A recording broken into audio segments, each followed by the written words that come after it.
Okay, it's really lovely to be here. That's me.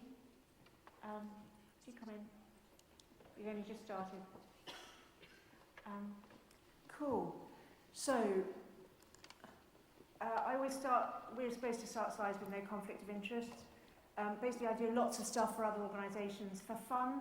It's really good doing stuff, but no one pays me any money, apart from East Sussex Healthcare NHS Trust.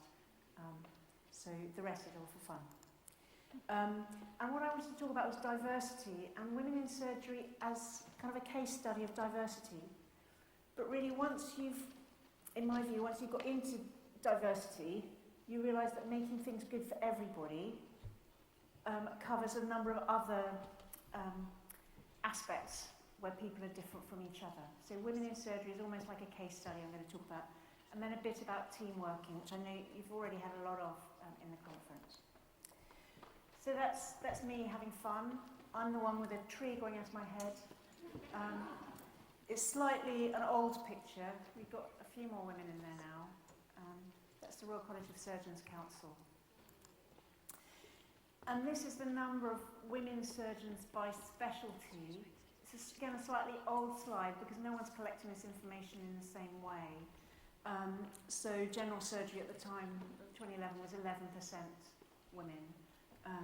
I'm an orthopaedic surgeon. That's was 4% women at the time, and the bars are the size of the specialty, which gives you the size. Paediatric surgery has always been the biggest. So bearing in mind, over 50% of the population are women, and over 50% of the doctors graduating from medical school are women, and have been for 30 years, we've got a problem. So you think about the training pathway. In the UK, you qualify as a doctor, you have 2 years, and everybody gets a foundation job, and it doesn't really matter which one you do. So there's the hurdle into foundation, the hurdle or you apply to core surgical training to become an SHO essentially, and then to higher surgical training, as in a registrar in your specialty. And that's the big hurdle, that one there. And the question, if you're thinking about women in surgery, is why aren't there more women? Is it that there's discrimination against them at those points of decision, at points of application? Are they being put off? Is there a technical problem with pregnancy and operating? And I've always said it's easier than being a waitress, actually, being a surgeon. Is being a parent more difficult? Or do they drop out, or are they not? And then there's another problem later, as women aren't being supported into more senior roles. So you look at the kind of the hurdles again, and they happen at a particular age. And the biggest one into registrar is around age 29. By the time people have taken extra FY3 year or gone abroad for a bit, and other things happen at around age 29. It's actually the peak age for having a baby. It's the peak age for getting married in the UK, around that time. So, and women are different at that time. And there is an issue with that. And I think there's more of an issue with women thinking they're going to be different than actually being different. So this was a paper I wrote about whether the women who applied and the numbers being appointed, and actually we found that the women who applied were statistically significantly more likely to be appointed, and that's really because so few women were applying. What we also found is that the women applying to core surgical training as an SHO level was about 31% applying, but only 16% of those applying to higher training.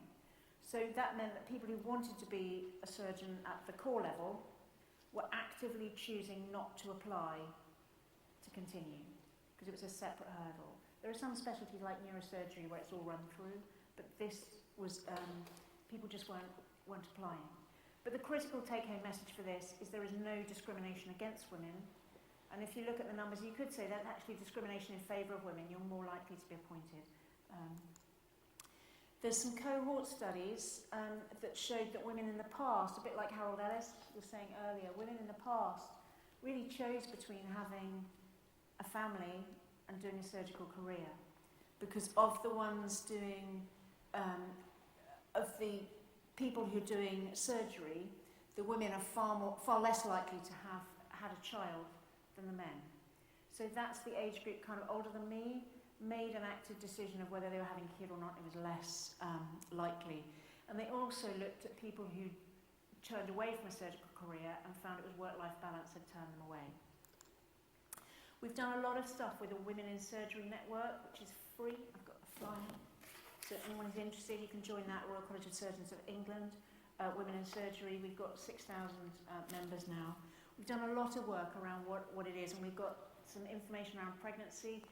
It's not, you just have some technical stuff you have to do as a surgeon, as a pregnant woman, and there's some law around working when you're pregnant.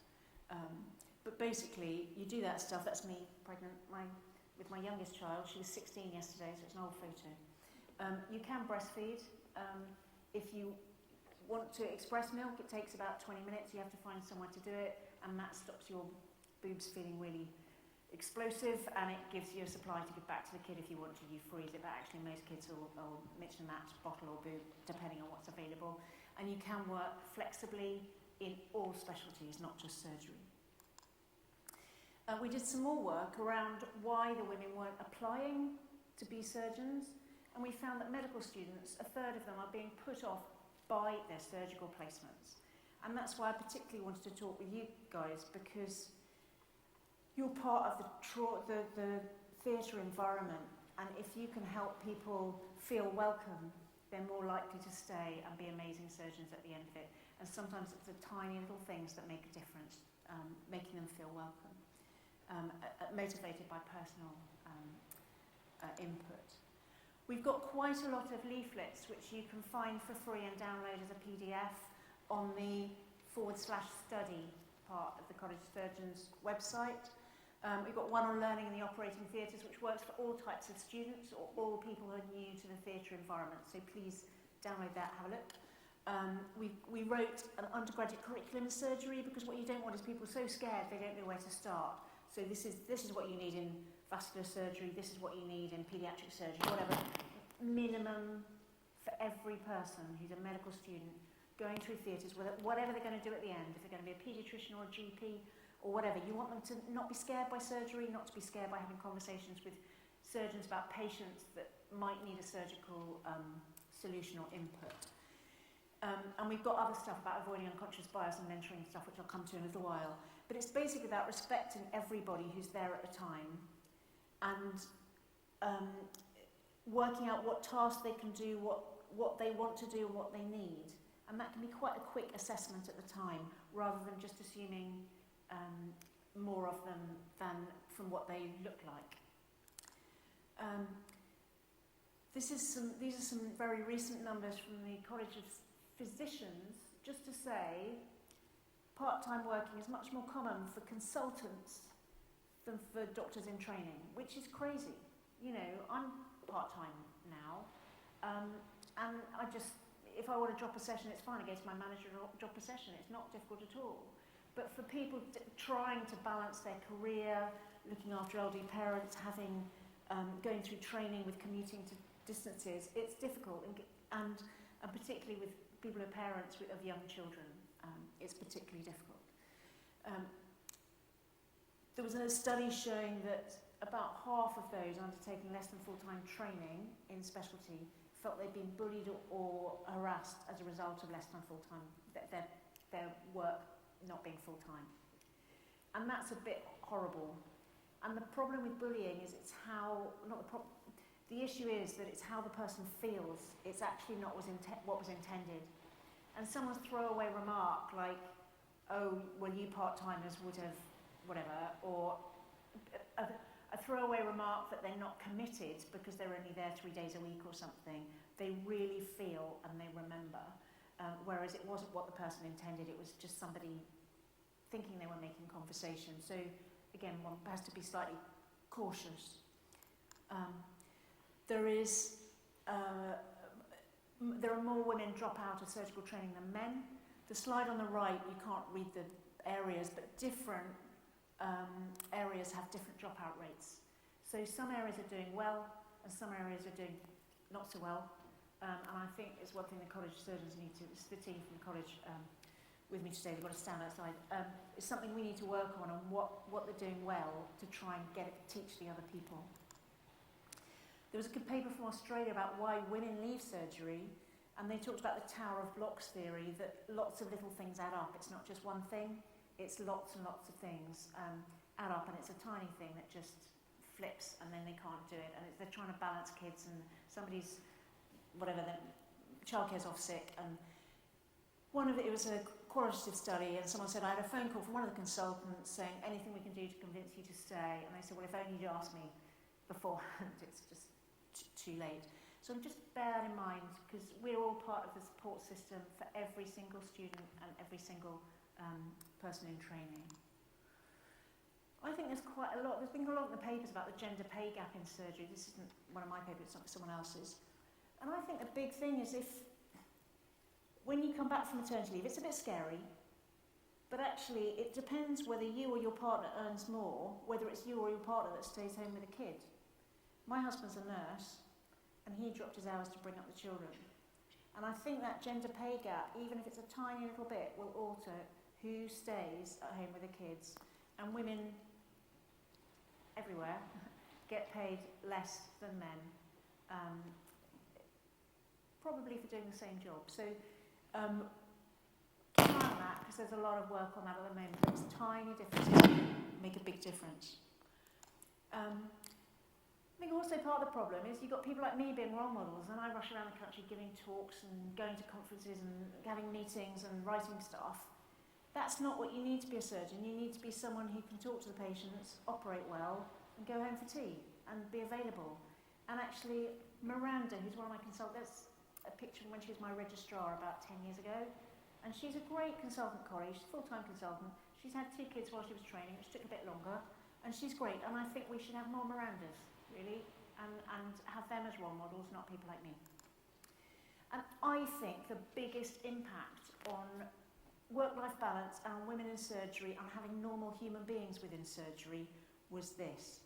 You've all heard of CPOD lists, and this came out while I was a registrar. And when I was a registrar, it's a bit like Professor Ellis said, you operate all night if there were operations to be done, you know, bottom abscess or whatever it was needed doing, you just do it.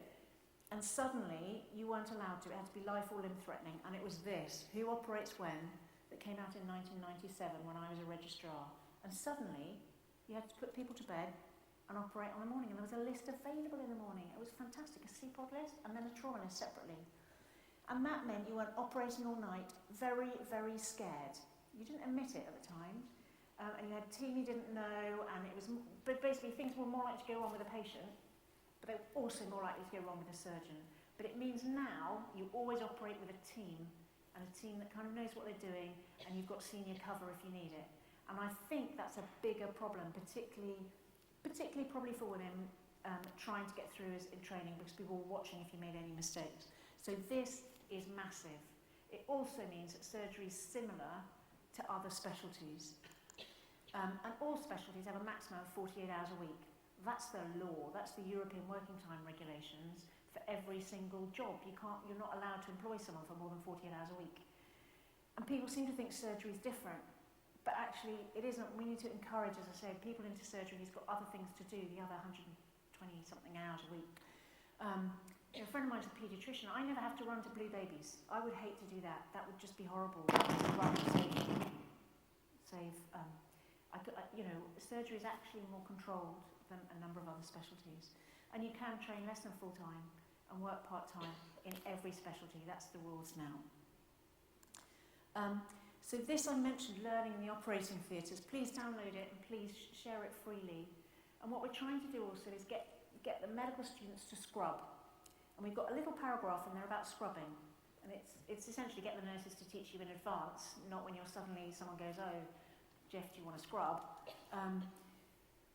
Try and meet the patient first on a ward round or something. You don't have to, it's not a requirement because you're part of the team.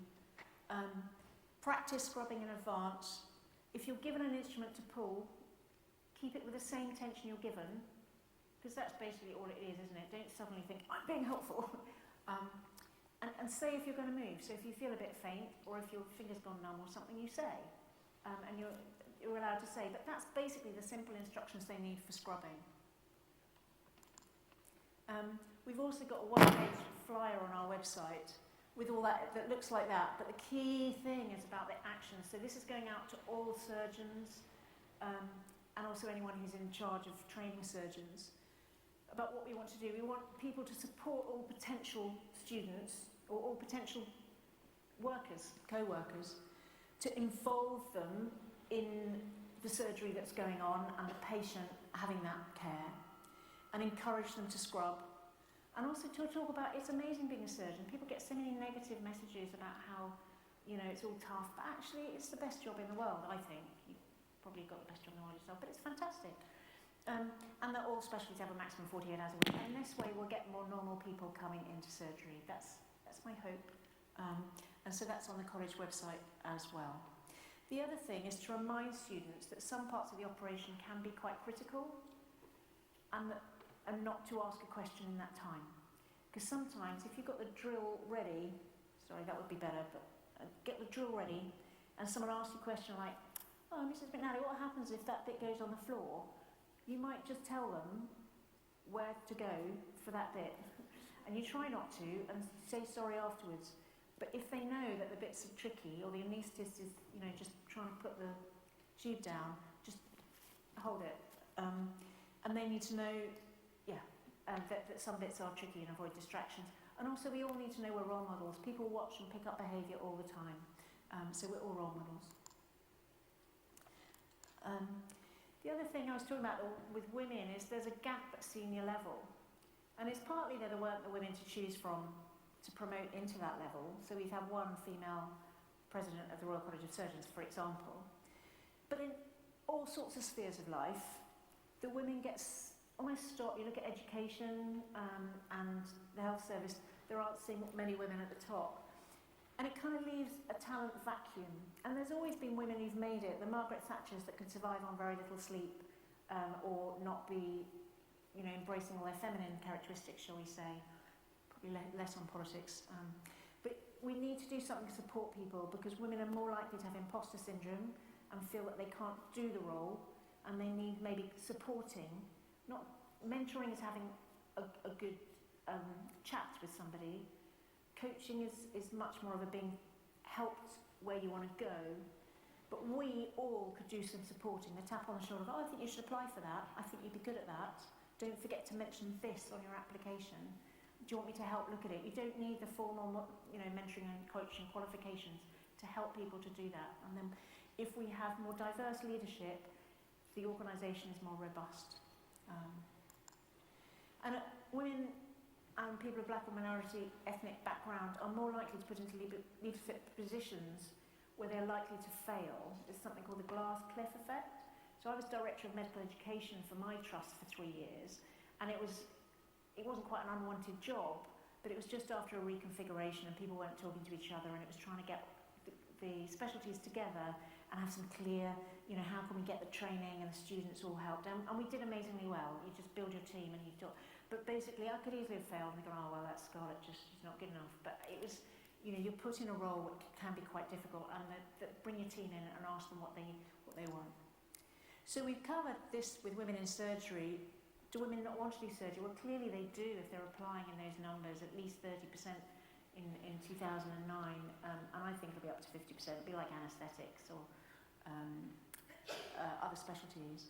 And actually they're being put off surgery, and we need to make it better for parents of any gender to bring up their own kids and have time to do that. So now a little bit about diversity in general and how we treat people and treat people differently. And we do, you form judgments of people straight away and you treat people differently. And the law in the UK is, with the Equality Act 2010, are these things on the right. Oh, sorry, I'm not as cat-handed as I look in real life.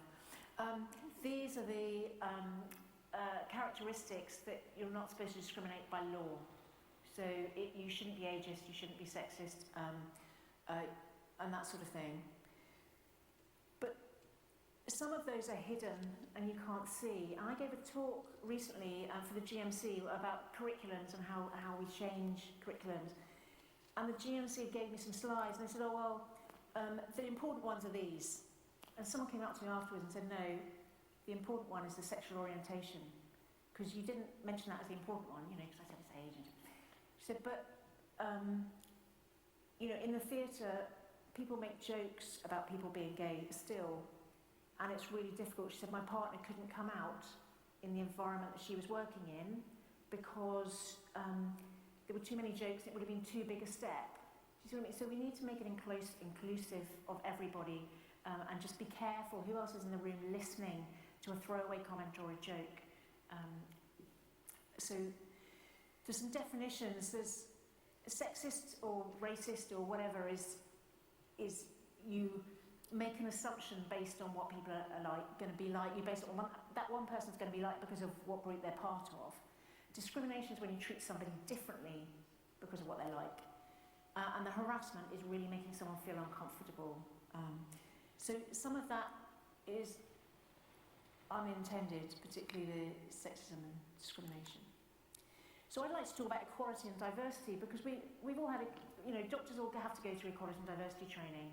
Do we have to do it as part of mandatory training for everyone else? I think we do, don't we?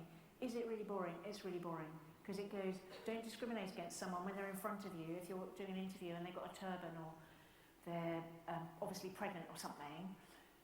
But actually it's all about the law. We don't want this organisation to be sued because you treated someone differently. And organisations are sued. I think the Royal College of GPs was sued by someone who didn't get through and said it was because of racism, for example.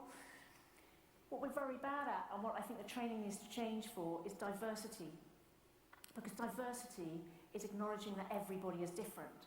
And once that person's on your team, you're allowed to mention they're different.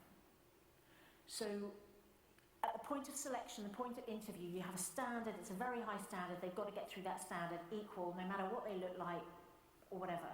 But once they're on their team, if they look like they're too short to reach the operating table, you can give them a step.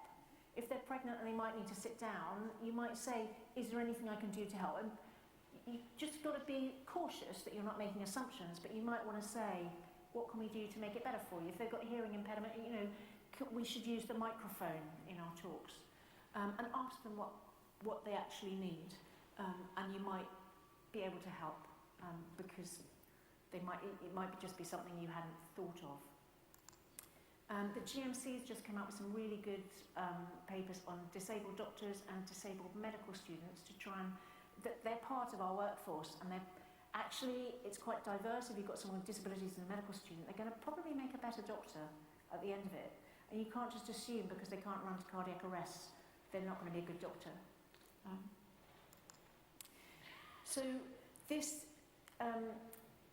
if you do the / unconscious bias as one word, that takes you to a page on the college with e-learning about unconscious bias.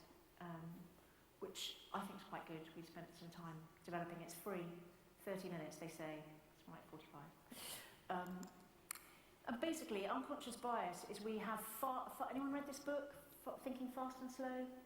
I like it, it's a really good book. You basically form assumptions about people in a microsecond, millisecond, whatever, but you've got to force your brain to slow down and be sensible while you're catching up. And you make decisions, you drive on autopilot or something. And we've got to not say the first thing that comes into our head. We've got much better at that lately, but it's something about you've got to wait while your sensible brain engages. So, and you've got to focus. If someone really doesn't look like they ought to be there, you've got to focus on the task they're doing rather than the person. So, for example, when I was in Australia doing a fellowship, the immigration officer looked like she was 16, and I didn't say, you look really young, how come you're doing this? I said, it's a lovely country, it's so nice, I can get some skills here that I can take back to the UK. You just kind of work to the name badge, not the person. And I've had students contact me saying the male medical student was invited to scrub and the female medical student wasn't, or they've assumed she was the pharmacist or something. And for surgeons, I try and encourage them to think about themselves. They don't mean to do it, but they give the research project to the trainee they get on best with, rather than the one who needs it or who could be helped with it or might do a great job, and they need to force themselves to make a better decision. The last few things are about bullying as well, because the problem is once you start treating people a bit differently, even if it's by mistake, they can interpret that as bullying. And one of the things is, for example, giving people work and taking it away again is a form of bullying, and it's how the person feels it. So people see what we see, they see what we do, they make assumptions all the time, they're people around us. And what we need to do is, for women surgeons or medical students, say what you'd say to a bloke or treat people as the name badge expects. Surgeons, we're at a high risk of being accused of bullying, and a number of my colleagues have been. And it's partly that people have such high standards for themselves that they don't realise the person that they're dealing with at the time might not share the standards, might not understand the standards, or might be working to different standards, for example. And it can come over really badly, and it makes really poor team working. And they often expect too much of the trainees, who aren't they're not so interested in the subject, for example, but they're going to be a great doctor in another specialty. So what we've tried to do with this avoiding unconscious bias is get surgeons to think about it, to slow it right down, think it back to the tasks, what does this student need to achieve, rather than treat them as if they're a mini-me who's going to be, a high-performing, whatever, wants to go into surgery, and they might not be. So it's trying to get people to think slightly differently. I went to talk in Australia, they had some problems. The Royal Australasian College of Surgeons asked for our help with bullying. They found 47% of their surgical trainees reported having been bullied at work. And one of the issues, the big issue they found, was that the surgeons didn't realise they were doing it. It was a throwaway comment or banter or jokes and just making assumptions about people. And when I spoke in Australia, I put that slide up about who's at risk of being accused of bullying. I had a queue of people come to talk to me afterwards going, "Oh, that was great slide. It's only because I'm so intelligent and whatever and have high standards that I was accused of bullying in the past." Because once you've got someone like that, you can work with them and saying, now you've got to work out what your trainee standards are rather than just what you think the standards should be. And often they're different. So this is what the Australia, and it's really good if you're interested in bullying. Surgeons.org/respect is fantastic. They've put huge amounts of resources in. They've got a huge training program which all of their surgical trainers have to do, and they've had massive improvements in their culture at work. But yeah, poor interpersonal skills and that kind of thing. The Royal College of Surgeons of Edinburgh has been leading on a cross-specialty network reducing bullying. So basically it's the simple things like you heard about with the hello my name is and the team working and saying hello please and thank you, and also having a kind of first aid thing that if something's going wrong now, if you think someone's being rude to someone on a ward round or in theatre, you can say, "Can we get back to the patient now?" or "Ooh, can we talk about that later?" And you just stop it happening there. You don't have to be the one that deals with it later, but you can stop it in the bud. Or "That's not an appropriate joke. Let's move on to the patient." You can do that. That's first aid, and then coming back to it later. And the bit about setting standards is a bit like a kid's party invitation. You've got to say what's acceptable and what isn't acceptable, and sometimes changing culture happens quite quickly. Setting rules, explaining what needs to happen can happen quite quickly. It's quite difficult when there has been an altercation and people need to stick to facts. So this is more for surgeons who've been accused of bullying, and often it's a poorly performing trainee. They need to stick to facts and evidence rather than just saying, "You're always late." They go, "You were late on this day, and this day." Or something like that. Otherwise it can get it actually makes things a bit worse. So we mentioned first aid, so you have to have some statements you can say that get people back to the to doing the job and stopping being a muppet. And then after that, how do you deal with it is not always an incident form. Sometimes, this is the Vanderbilt program, about taking someone for a cup of coffee. This is something a peer should do. So if someone came to me with about another surgeon who was being unpleasant, I would go and talk to the surgeon over coffee. And one of the big things I would say is, "Are you okay?" Because often people lash out because they've got something going on in their home lives. We've got, divorce, alcoholism, all that stuff is higher in surgeons, sadly, than the general population. But is it a one incident? Is it a small incident? Does it require that kind of thing? It doesn't need to be disciplinary till it gets really big. So the Vanderbilt cup of coffee. So don't all do this because you have to have you have to be quite robust and quite senior to do this. But if you are going to tackle it, it's basically you don't expect thanks. You're just saying, I spotted you do something in theatre yesterday, and it just troubled me because that's not how you should be. Can we talk? Are you okay? And just let them just explain or apologise, and they know, and then the next time they know.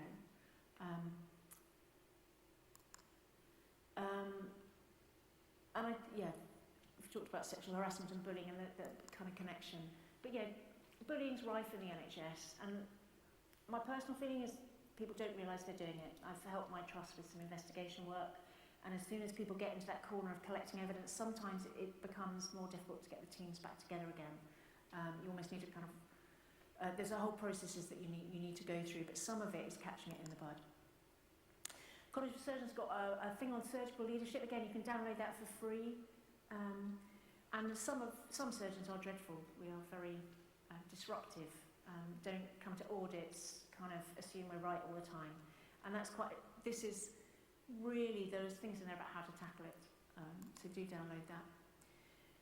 So that was about unconscious bias. It's about trying, sometimes you have to fake it because it really just doesn't feel right. This kid trying to decide whether you're allowed to stay in Australia for a year, and you've just paid all that money and you've got your family over there, and actually sometimes it doesn't feel right, but you've just got to go with it. Fake it till you make it does work, and then it starts to feel right. And we need to support each other. This is, we had a report on the extended surgical team, and some of that is because there aren't enough doctors coming through the system, and the work has increased massively as people become more morbid, the patients. I put something in about administrative support, and this is at my own trust. This is just a sideline. We brought in band 3 doctor's assistants to help on the wards, not in theatre, but to do the forms, do the TTAs, and then the doctor would sign them off, do drips, run around at the weekends, finding out where the patients were, just generally be the secretary for the doctors, but they could also do drips and stuff. And that's all they could do. And they've been fantastic. They're absolutely fantastic. And I recommend it. And I put their job description on my website. But you've got to be careful. You've got to look after the people because it's a big step up from being a healthcare assistant to doing that. But basically everything's delegated, so I'll pass on that. And we won some awards for that as well. And we need to look after the SAS doctors, the staff grades, associate specialists and specialty doctors, often who've been doing surgery for years or some specialty for years. And they're the ones whose list gets taken away when there's a new consultant or something. And we need to support them as part of the team as well. So those are the lots of booklets. It's /study/career if you want to download any of those. And it's about the task or the person, and value your time and value other people's time. A little about work-life balance, because I think that's all connected. What's the most dangerous activity you can do? Anybody?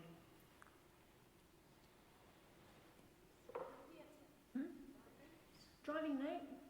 I'll take smoking, yep. I'll also take sitting down. Most dangerous activity you can do is sitting down. The reason I mention this, and I was lead author for this from the Academy of Medical Royal Colleges on Exercise, the Miracle Cure. And it's about, if you can get people to do 30 minutes, 5 times a week of exercise, they reduce their risk of dementia by 30% and depression by 30%, improves their mental health, improves their team working. And the best thing to do is, if people sign up for charity, walk, run or cycle, that forces them to keep doing it because they're doing it for someone else. People want to do something for other people. So again, you can download that from the Academy website. But it's a bit about changing behaviour. It reduces the risk of breast cancer. Lots of people didn't know that. We need to force people to get out because it's so easy to sit down, particularly if you're really, really busy. You see, I was famous for a day in the Daily Mail. There are other forms of exercise available.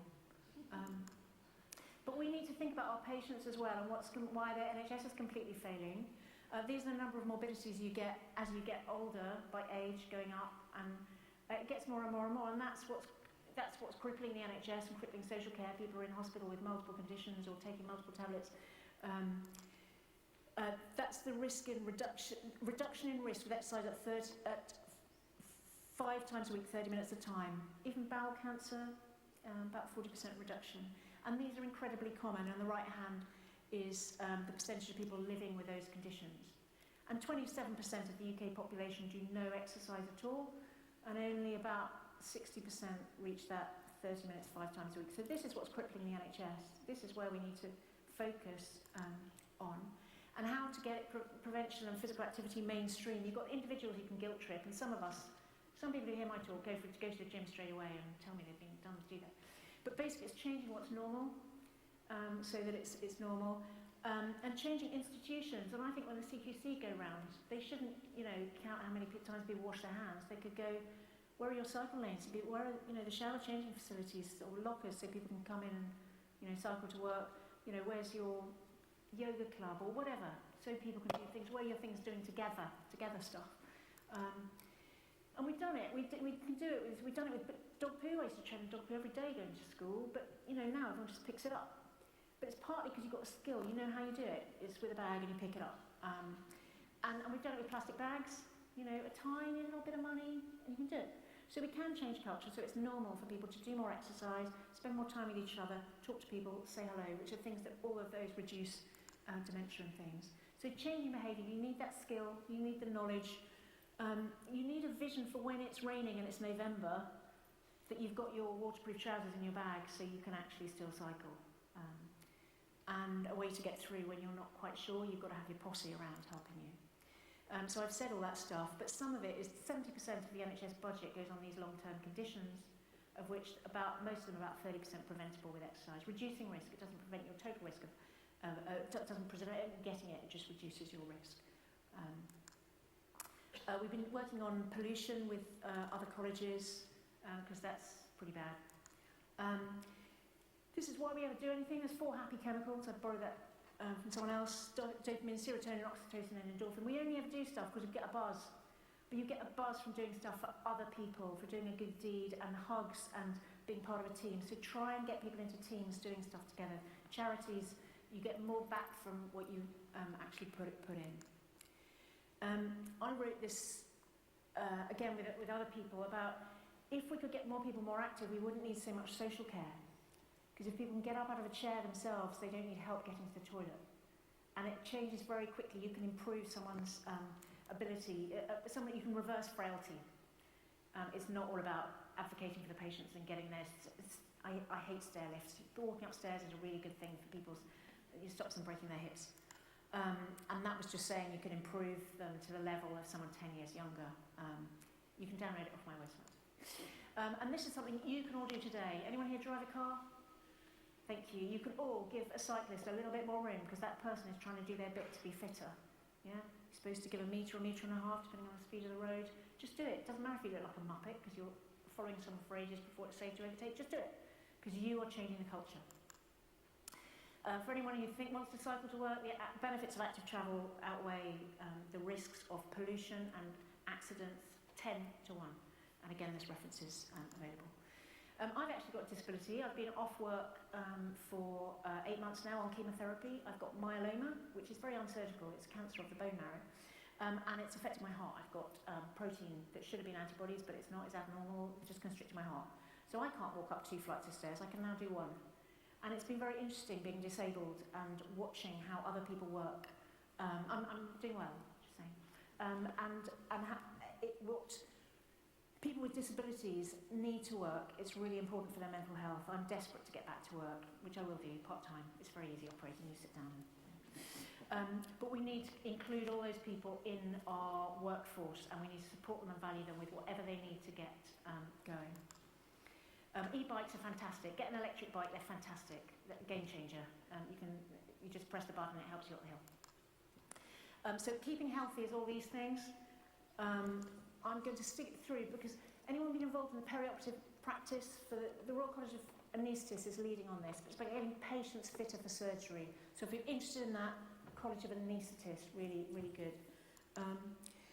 This is really good that you can do a quick session on how to talk to patients about putting exercise into their routine, Moving Medicine, movingmedicine.ac.uk. It's got some really good resources. And I was supposed to talk about team working, and I've got 2 minutes left. Okay, if I do 2 minutes on team working, brilliant. At the College of Surgeons, we do an invited review mechanism. It costs the trust about 10 grand to bring the college in, but we'll look if there's a failure in a unit. And what we found, looking at 100 of our reviews, is that 54% there are individual behaviours, and 76% are problems of teamwork. This is where something's going wrong regularly, and it's either a person or a team or both. And there's stuff you can do to improve that. We each need to recognise and value the role everyone plays in the team. There are other initiatives like getting it right first time, which depend on data, because if things are going wrong in the team, things go wrong for patients. You've heard this all already. And GERFT is doing really well improving that. Our surgical care practitioner curriculum we wrote about 5 years ago, and you'll notice I helped there, and also Adrian Jones, your previous president, helped with writing this. So we've got a surgical care team. We now have affiliate membership, the College of Surgeons, because it's so important that we all work together, and there are lots of courses that will be suitable. Many different people in the team.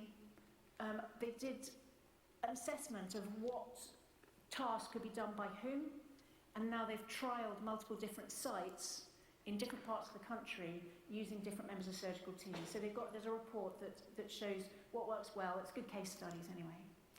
And the conclusions are good, as you would know, because you're part of it. So, we've got some guidance, and this I'd really, really recommend if you're interested in this, surgical care team guidance with code of conduct and that kind of thing. And again, you can download that for free. I don't know why you keep doing this for free.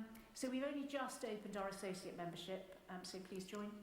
Costs money, I'm sorry. We've got lots of good events coming up, knife crime, all this kind of thing for members, and the events like this for members are very cheap. The educational sessions are very expensive, sorry, but these ones are lovely and cheap and interesting.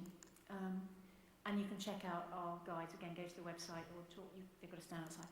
So that's it. That's me. Sorry, there probably isn't time for questions, but do go on these websites.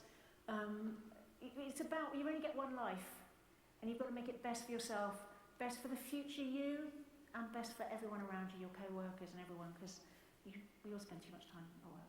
So that's it. Thank you.